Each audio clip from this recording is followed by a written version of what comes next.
Greetings and salutations. We begin day 2 of Taro, a fluffy visual novel. He's had a bad day at school.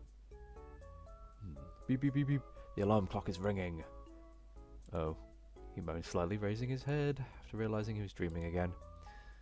Fantastic, he says with a stroke of his forehead. He turns off his alarm. It's morning already. After sighing, he decides to get out of bed. And that's fine. Going to the closet, he notices his uniform is ironed and folded again. She's ironed and folded it again. Taking the uniform, he notices a message. Try to take better care of your things, Mom. Oh, really? It was taken care of. Groan, his stomach grumbles. I'm hungry. Casting out on the timetable, he realizes there's only 22 minutes left before he has to leave. Strange, he didn't wake me up today. And the stomach grumbles again. Better move. A little puzzled, he puts on his uniform and gets out of the room. I mean, if he hadn't tried to wreck his uniform so he didn't have to go to school and had a habit of skipping, well, then maybe his mum would believe him or notice something a bit more off when he comes home, like, dejected and tired. Good morning, everyone. No one answers him. Then Taro goes downstairs to the kitchen, where he finds his father sitting at the table alone, busy reading the paper as usual. Good morning, Dad. Is it just you? Oh, good morning to you, son. Mum and I went out very early today. I went to get a pastry shop for the breakfast. They could have woken me up too, he mumbles in a low voice. Well, what's for breakfast? He asks, sitting down in his place. Gibbles. They're the ones I prefer, the good ones. Taro. Would you like to talk to me a little bit? After swallowing a morsel, Taro puts down the spoon in his bowl. What do you want to talk about? Actually, I asked Mom to take Aya out this morning because I wanted to be alone with you. Dad, you don't need to. No, son, just one moment, please. I don't want to look at the depressed or overprotected parent. But last night you didn't want to come to the table and you went to bed without dinner. I was worried, you know. That's why I wanted to talk to you. Dad, there's nothing to talk about. You see, I realized the stress I've caused you because of this transfer. Mom had to leave grandmother in the country and along with many of her friends. Aya had to find new friends and you had to change school during the year. I know it wasn't easy. Taro, overhearing those words, immediately shuts up. Last year I let you miss a lot of school days because I know it wasn't easy for you to settle down. But to be honest, when I saw you come back like that last night, I was very worried. Actually, before he can go on, his father interrupts him and goes on. We only moved because my company offered me a chance to take my career as a step forward, Taro. That means a better, well-paid position, more comfort for everyone, better education, and a better home. I wish to give you everything I could not have. But all this would lose relevance if living here meant making my family suffer. Do you see what I'm trying to say, son? I think so. If things become unbearable, I want you to tell me about it, because we can go back to our old town immediately. Do you have any problems at school? Is anyone harassing you? Yesterday with the uniform and such? Taro's gaze rests on his father's worried expression. Well, many years ago. Am I really going to have to go to school this year? Of course, you're the right age now. But you didn't go. Well, it was a different time. If I had the chance, I would have gone. What would you have wanted to do? Something important, I don't know. Maybe I would have studied economics or law. Just like that old neighbour of mine. He was a lawyer, you know. And every morning I watched him leave the house, get on his Mercedes, what a classy car. Every time I looked at him I thought, wow, I'd like to be like him one day. And what happened then? Well, Mom got pregnant and I had to provide for my little hairball. Well, after such a speech, Dad, it's more embarrassing for me to answer to you. I can assure you that I can assure you it's nothing important. You just have to be honest, I'll take care of the rest. Can't tell him the truth at all now. What do I invent? It's just really uncomfortable to talk about. Shoot, I need to stop babbling. What do I tell him? What's a good reason? You can tell me anything. Think faster, Taro. A reason. What would be an embarrassing, uncomfortable reason for not to go to dinner? Okay. Okay, last night I didn't eat and ran to my room because, last night began... Let's see, last night. He hesitates for a moment before speaking, overwhelmed by an enormous sense of shame. Wait, did I see something? Go on. Dad, I'm sorry. I did it because, well... Rosani takes a deep breath before spitting out the following words. Yesterday, sexy cowboy cat site had free access to everyone, so... Oh. Well, okay, you don't have to go into more detail. Essentially adult flipping size. Dude, just tell him you're being bullied. This is what really annoys me. So many people just do not stand up. But then again, there's so many cases where the school does nothing as well. It really is a mixed bag. Thank you for being so honest. Taro. So that's why you left your uniform in the bathroom so quickly? Yes. Oh, I understand. Well, it's completely normal, my dear son. You don't have to be ashamed of yourself. At your age, I used to lock myself into my room for hours. Once I was in the bedroom and suddenly your grandfather came into the room. Dad, please, don't. Can we just pretend this didn't happen? Okay, sorry. After a brief exchange of words, we both don't know where to look or what to say. After a long silence, my father looks up at the clock hanging in the house. Oh, look at that. I have to finish preparing to go to work. Okay. Quickly, father heads into his room to finish arranging the work briefcase. Are you proud of that, Taro? At least it's embarrassing enough that I won't ask any other questions. Hopefully. Of course, I won't be able to look my dad in the eye for the next month. Father quickly passes him, giving a series of pats on his soft cheek as a sign of affection. I'm glad there's nothing wrong. You took a weight off my mind. See you after afternoon, son. Bye, Dad. Before leaving the house, the father pauses for a moment to look at Taro again.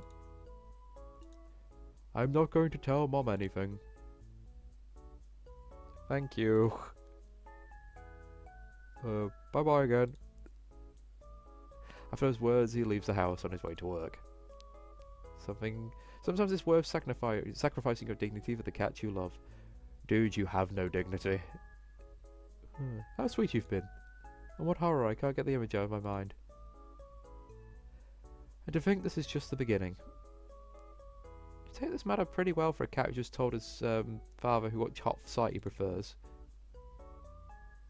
The end result remains positive. What reason do I have to create unnecessary concerns? Wow, what a rare sight. Throughout the course of his life, I have seen him use that expression very few times. He's actually using his brain. Hey, that's not true. I use it all the time. Wait a minute. Despite the rude words, Taro returns to his original thought. The path you take isn't important. What matters is the final result. All I've done throughout my life is look for an answer to my problems, without realizing I was the one who's created these problems in the first place. That is not exactly how it... So I just have to stop causing them. Don't you think you're simplifying things a bit too much? Those words make Taro think of the issue like never before, unleashing a strange feeling in his body. Of course, I don't need anything but a little positivity. But it's not that easy. I'm just going to focus on that. Taro, listen, it doesn't work that way. I'm gonna say positive! What I need to do is stay positive. I will spend my days in complete serenity, without thinking of anything or anyone.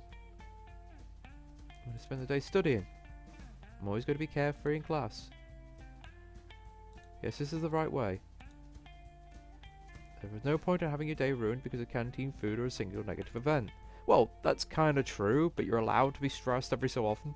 I'm going to eat what they give me without complaining. Wait, I've only a napkin on your plate. Apparently it doesn't matter. Problem's always been that I thought too much about my problems. The solution was so simple, I just need to stop thinking and live in a positive way. Loud noises.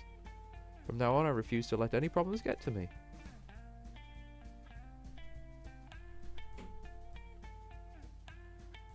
Right, is this actually been the whole day gone through?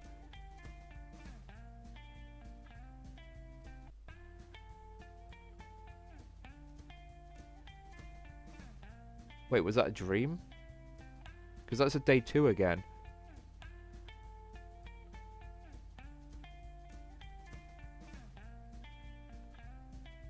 Someone, Taro. Smack on his chair brings Taro back to the present. Taro, he shouts. Yes? Just asked you a question. I didn't hear anything. Yes, can you repeat it? I didn't hear very well. Looking at him crooked and sighing. The teacher decides to repeat the question.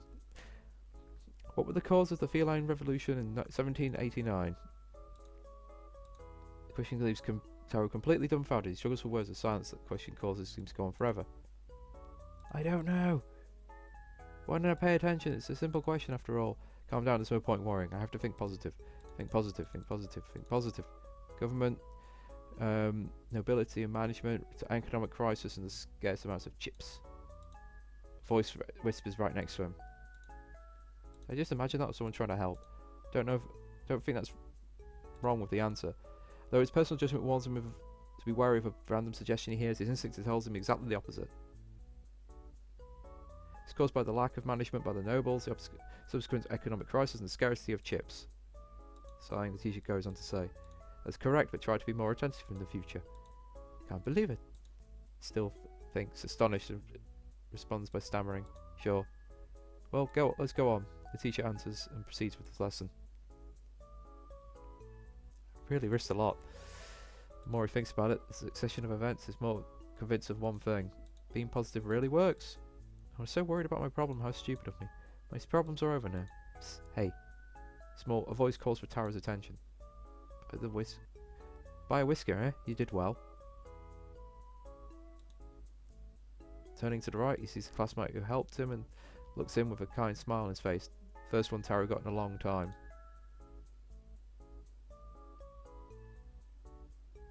Thank you. Blake. Personality, lively, creative, friendly. Weakness, easily distracted. Hobbies, listening and creating music. A fine boy with only 22% body fat. Oh, it's him. I mean, he's a nice classmate we have yet to learn about. Would be boring to tell everything right away, wouldn't it? Ding! The end of class bell rings. Deep in thought, Taro approaches the exit of the school when he notices another group of cats partially obstructing the passage of the corridor. To watch a scene unfold while the others went on. Again, I saw them coming out of the bathroom before the injured cat came out. I don't want to be there when the teachers arrive. Let's move this again. Seized by a strange feeling of interest, he decides to approach too.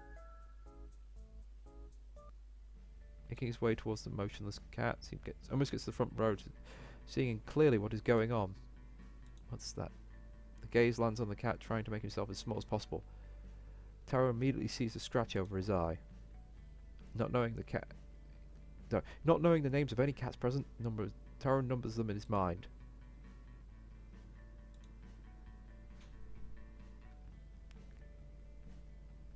Cat 1. Oh no! What a bad wound you have near your right eye. Hang on, isn't that? Rubbing his eyes in disbelief, notices one of the 3 bullies in the centre of the attention is Joe. How can he join a group like that? Looks like a bad fall. Look how rude your backpack is. It's all messed up. Don't they even have a little compassion? Should we warn someone? No, a teacher will pass by soon anyway, I'm sure. You really should see a doctor, you know. That wound doesn't look good. How come no one's doing anything? Why are they all standing stock still? Try to be more careful. Just as the 3 cats move to leave. Taro noticed another familiar snout in the crowd of cats he was observing. Hey, isn't that the class president? Good if he's here. If there's anyone that would talk to the teachers, it's him. Okay, it's this guy over here. The cat appointed to be the class president is elected by the majority of student votes and has the responsibility to represent other students when meeting with the teachers. They also have the extra lessons to keep up with the curriculum and are responsible for all the students in their class as well as their behaviour. Actors, they are important to them with some power with the teacher. Their word matters a lot in front of teachers and the principal. For this very reason, Taro is convinced he's the most suitable cat to intervene in the situation. Out of the blue, the class president leaves the group he was watching and goes on his way. What? Why did he leave like that? Because, obviously, if he's responsible for the cats in his class and these assholes are in his class, he gets in trouble if they get in trouble. And now what should I do? Call a teacher? They're all leaving. Fearing that the attention might once again focus on him if he lingers around, Taro decides to leave, following the crowd, ignoring the situation. I'm sure someone will help him. Someone who's stronger, who can handle the spotlight. Walking at a calm pace, Taro heads to the exit so he can go home. A few hours and several kilograms of kibble later. What a day. He exclaims, thinking back to the events of the day as he continues to stare at the ceiling. That cat in my class helped me. I don't even know his name, but he was kind. Talked to another cat. Real conversation like the ones that students have every day. Well, it wasn't really a proper conversation. This method of staying positive really works well then. And now I'm getting it. And I'm still getting ignored. Why do I even bother? So, what if I see him again tomorrow? What if he wants to talk to me? I don't know anything about him. Investigate cat book. Better check. With a little push, he gets out of bed and towards the PC. Clickety click click. Turning on his PC, he goes to the main page of cat book. Alright, all I have to do is find him. I've no idea what his name is. How do I find him? Clickety click click click. Maybe we should search along the cats that go to school with me. After searching through the school page, he looks at the cats who follow the page. 1,249? I will never find him amongst these. What do I do? What do I do? I don't know anyone who could have him on this friends list. I just need to try and scroll through all these photos and names of cats. I attend my class in hopes of finding him quickly. Better start right away. I'm sure it won't take too long, right? A few hours later. This is not him. Not even this one. It's not even... Oh, nice profile picture of this. This is the landscape. There's a profile photo. How do I know it's him? I have to investigate. A few minutes later. In the end, it wasn't him. Just a bribe through 6 landscape photo albums and 2 religious photo albums to find a picture of the owner. Who's interested in these things? Blah. Going back to scrolling through the list of cats, he noticed that the list has changed order. No, the order is different. How do I keep going? I'd reached more than halfway. Why do these have to change the order of every list of the list every time I look at a profile? Quickly scratching the back of his head, he goes on his search. Well, I won't give up now. I won't be distracted for a moment till I find his profile. An hour later. Go to bed. Once he gets to the bottom of the list of the cats in his school, Taro takes the paw off the maps. Rubbing his eyes, he checks the names one last time. He's not on the list. Looking at the alarm clock, he notices it's 3:24 AM. Turn off the PC. I think that was a bad thing, because now I'm absolutely knackered. With slow, tired steps, heads to bed. Then lays down, not even bothering to tuck himself up. What a waste of time. In the end, I couldn't find anything about that cat. Doesn't matter, if he ever comes to me again, I'll use my irresistible charm to start a conversation. I hope that's a joke. Shh, I'm not talking to you. Anyway, the important thing is to stay positive. And now it's time to sleep. Unable to think about anything else, he closes his eyes slowly and falls into a deep slumber. Day 4. Yep, that second day too was a bit of an error there. I mean, it's a bit bad. There's only been 2 hours in the demo so far, apart from the fast skipping text in one of the scenes. But that is day 3 or 4. I'm kind of lost track now.